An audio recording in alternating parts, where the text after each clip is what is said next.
The benefits, though, is it can be very engaging. Communities can develop if people are engaged in conversations. It can be a prompt response. There was an article came out last week about levamisole in cocaine. Bang, put it up on Facebook, tweet it, start getting replies, start generating content. We can talk about an issue that's happening. Ben Cousins is a classic. We can engage in that conversation at the time. It generates a two-way flow of information, so we learn as much from our community in the cloud as we are participating in, so we can get a lot of information about what's happening.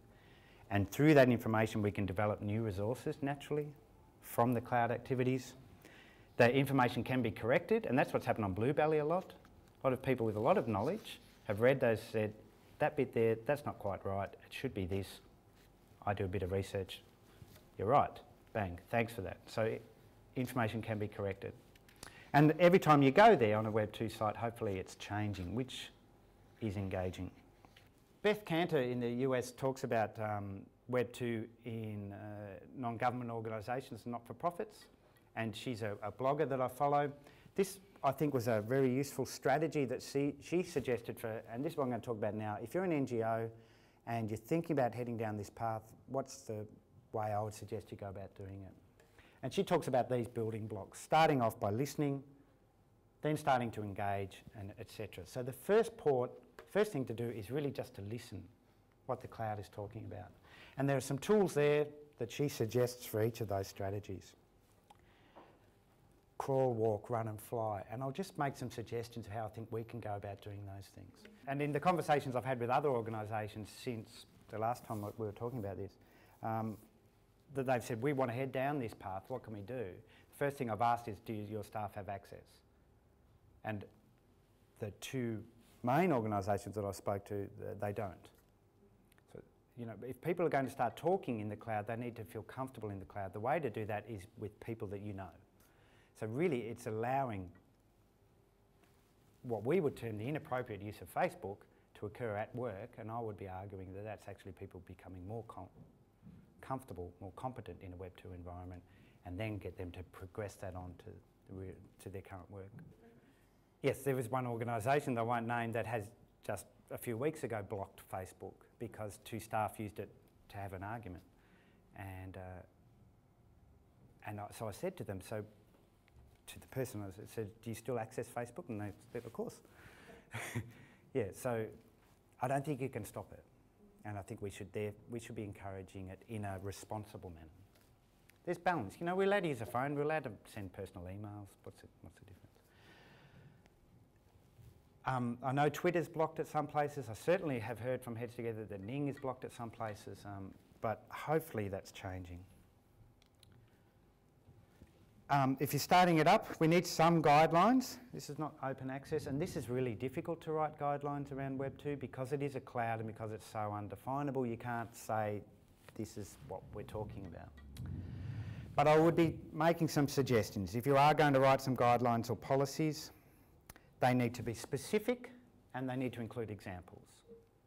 A specific can merely be just be professional, kind, discreet, authentic, represent us well. That's not a bad overall arching policy, I think.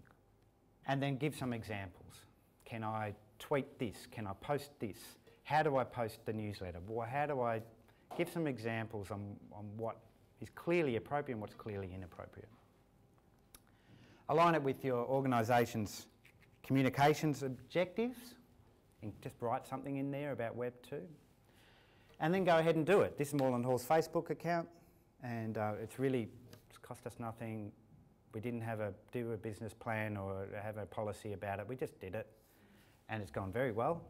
And it's just another way of providing information about our service, but going right back to the start of this, it's giving us a voice in our community by being a part of the community. Thing I would suggest about Facebook is that it's quite different to a newsletter. It needs to be a conversation. And you need to reply to posts and allow those posts and encourage those posts. And it needs to, if I'm talking to you on Facebook, I need to feel like I'm talking to a person, not an organisation. Another very easy thing to do is just give your website some social life.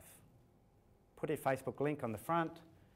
on all your articles, put up a share button so that people can send that to each other and start talking about each other. That costs nothing, takes 5 minutes. It should be on every website. And it's what I'm looking for now. When I go to a website, I'll share it with myself just so I bookmark it. Where to listen? Places like Twitter, Blue Light, Facebook and blogs. And I'm going to take 5 minutes to talk about Twitter because I think it's the most useful of them all. For those of you who don't tweet, because it's a weird thing.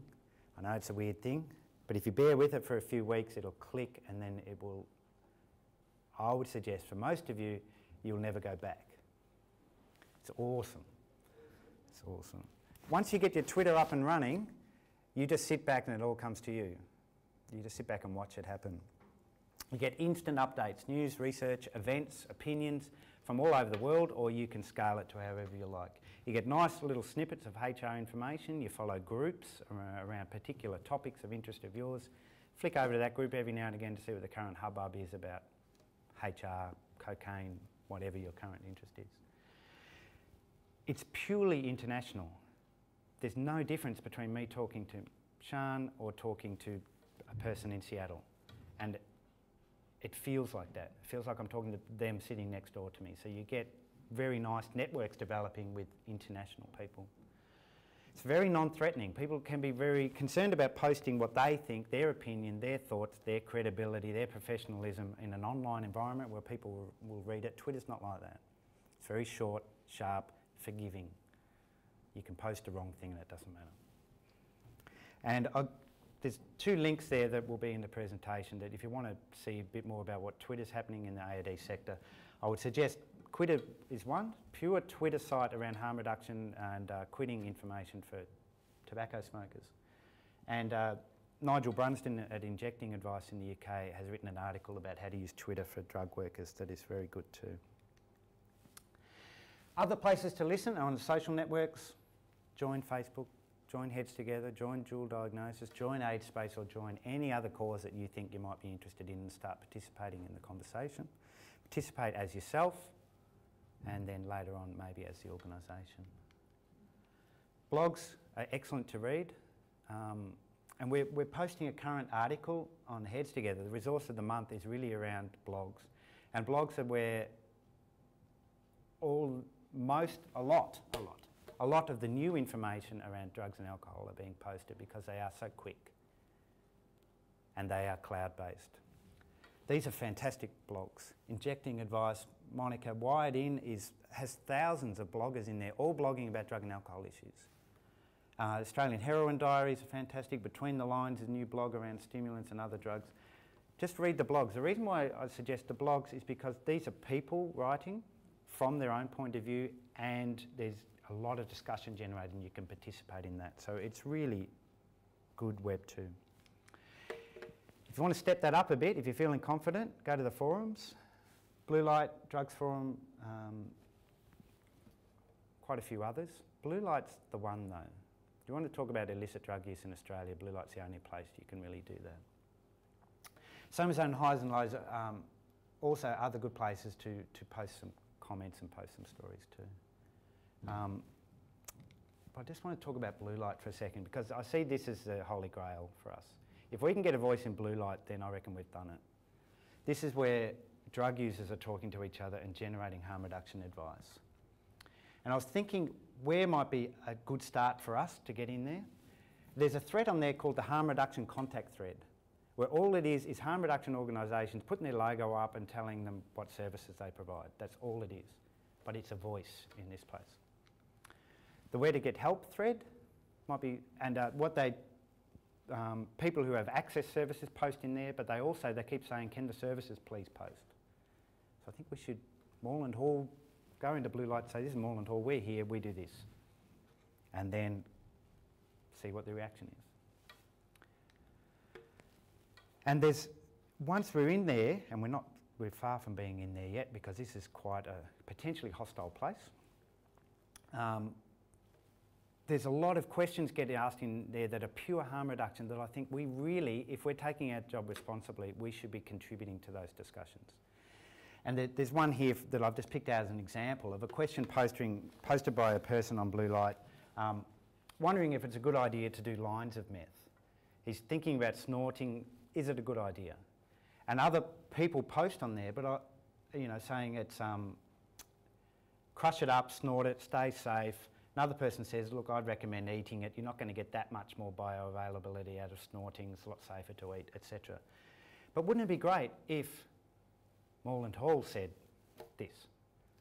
Not saying that we say that this is the only way to do it, but this is our opinion, and contribute to that discussion and start to get some credibility in that environment. That's what I think we need to be aiming for down the track. So to finish up, 10 reasons why I think we should embrace Web 2. It's a great source of information, prompt, up-to-date information. Good for brand awareness and credibility amongst the cloud, that's where it's at. Great for networking and partnership development. Since I started tweeting, networks are just gone exponentially. And I gave a question comes in my head when that article came out about levamisole. I just tweeted and asked, what's the hubbub? Bang, bang, bang, bang, bang. In it comes, tell me. It's fantastic. Gives us a chance to provide treatment to people that don't have to come through our door, which is not a bad thing. It's quite engaging. You get hooked if you're a bit nerdy. Can be fun. We provide the space for other people who don't have that space to have a voice. We provide the space for our clients and our potential clients to contribute to services if we provide a Web 2 opportunities. People talk about lost productivity, and I just wanted to counter that with what I've found is it actually extends staff working hours. And I know there's problems with that from an HR perspective, but I think it does the opposite. Those of us who do it here do heads together, tweet, etc. at night on our own, on the weekends. You can't help it. You want to continue the conversations. It's free-ish, doesn't cost anything. Everybody else is doing it and it's not going away. The only reason not to is fear. So I think this is where we're heading, and I know this is the start of the conversation. We have certainly got plans to do a lot more in this area, as I know that every other organisation does, and they should be, because this is where communication and information is already and will continue to be. Thank you.